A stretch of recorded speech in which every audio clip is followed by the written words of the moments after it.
Hello everyone and welcome to the second half of my Crimson Invasion Ultra Beast spoiler review. So they have released the rest of the Ultra Beasts to the public and we shall see how they round it out. So Japanese is getting a Sun and Moon 4 plus set, which is going to feature the rest of the Ultra Beasts that I did not cover in my first video. So let's see what they do.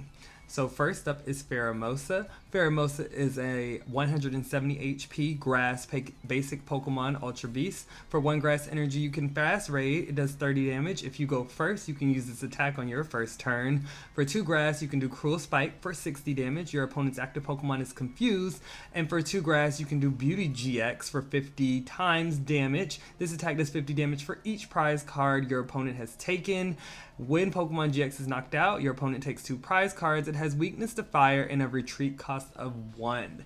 Well, Pheromosa certainly seems like an aggressive Pokemon. This is something that you want to attack with quickly and you want to attack with fast. If you remember, we currently had, or we haven't expanded, and we used to have Latios EX. And so this had fast raid, but it did 40 damage and you could use it on your first turn.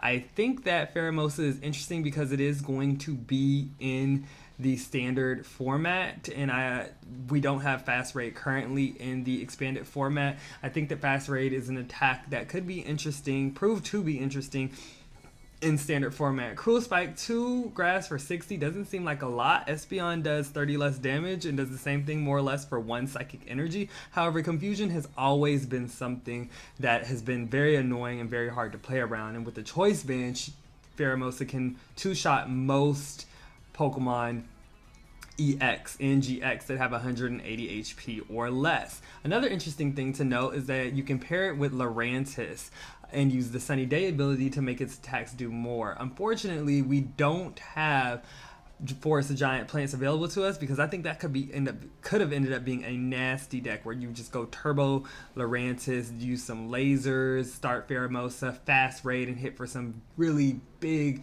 hard damage on turn 1. Or you could even max elixir to get the 2 energy onto Pheromosa turn 2 and just hit really hard with Lurantis boosting Pheromosa. I think it does interact very well with lasers and certain other things and expand it to be able to hit good damage really early. And again, Beauty GX, I think this is actually a really good one. It says this attack does 50 damage times the amount of prize cards that your opponent has taken, and I think that is actually an attack that can prove to be very well and finish games easily. It does require your opponent to be in the game, however, it could bring you out of a losing position. For only 2 grass energy, that's a fairly cheap investment. So I really do like Pheromosa.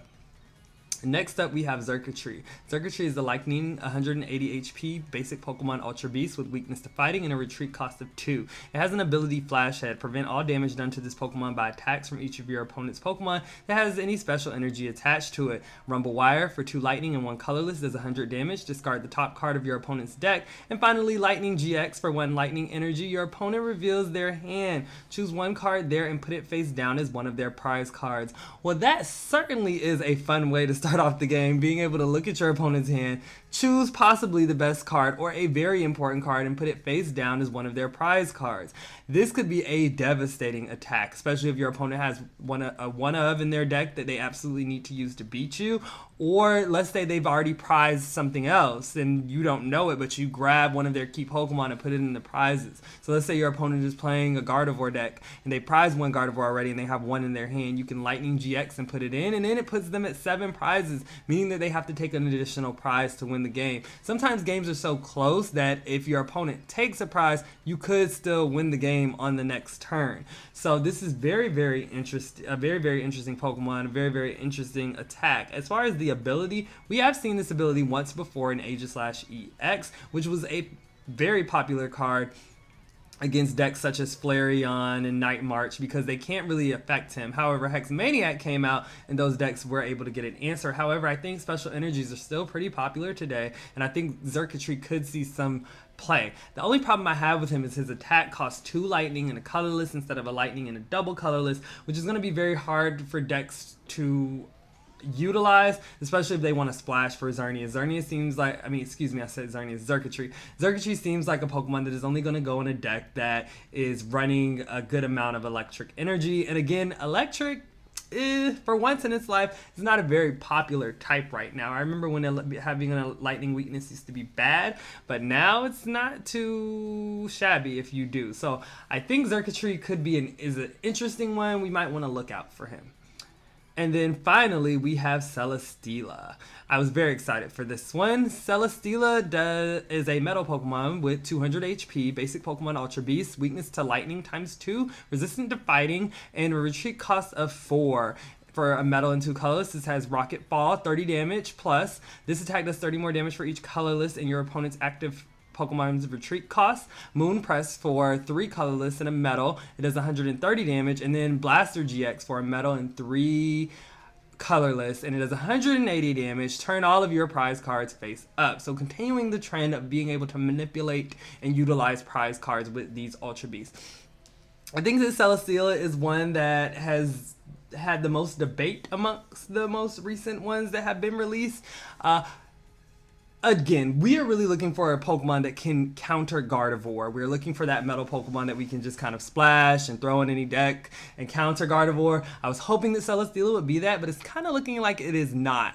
Rocket Fall does not cleanly one-shot Gardevoir. It only does, what is that, 180? Yep. And then if you put a band on it, it does cleanly. Does it even get there? Yeah, okay, so if you put a band on it, it actually does get there. But 3 energy to attack into a Gardevoir. You want 2 probably at the most to be able to one-shot it. 3 energy, and then they're just gonna one-shot you back easily. However, I do like the fact that this Pokemon has 200 HP. It does make it a little harder for Gardevoir. However, if you put a Fighting Fury Belt on it, it wouldn't be able to take the knockout with the Rocket Fall. Moon Press does take it cleanly, but 4 energies is asking a lot, especially again if you're going against Gardevoir. I think where you would really, the only place I can really see playing this Pokemon is in Metagross. But the problem here is that it has a 4 retreat cost. Metagross usually wants things with 3 retreat costs of 3 or less. Another thing I think this has going for it is that there are a lot of Pokemon in the format that do have a large retreat cost. We have Golisopod, we have Metagross, we have Turtonator, we have Volcanion. So Rocket Fall can hit for some decent damage. However, Floatstone completely nullifies that effect. Even if you play something that such as a Alolan Duck Trio that gives your opponents more retreat cost, Floatstone just mitigates everything to 0. And a lot of decks play Floatstone 2 to 4 copies. So I think that Celesteela kind of missed the mark, which is interesting considering it's probably the best Ultra Beast in the game, if not one of the best. Alright, so that's it. What do you guys think of these new Ultra Beasts that have been revealed? In the Ultra Sun and Ultra Moon, we are getting some new ones. I'm very excited about it, and I'm excited to see where they take this archetype of Ultra Beast. I want to see if they become their own deck, if they're able to take over the format. We might be analyzing these cards wrong. Maybe they are meant to go together instead of meant to be played apart, but we will see eventually. Again, thank you for watching, and please subscribe.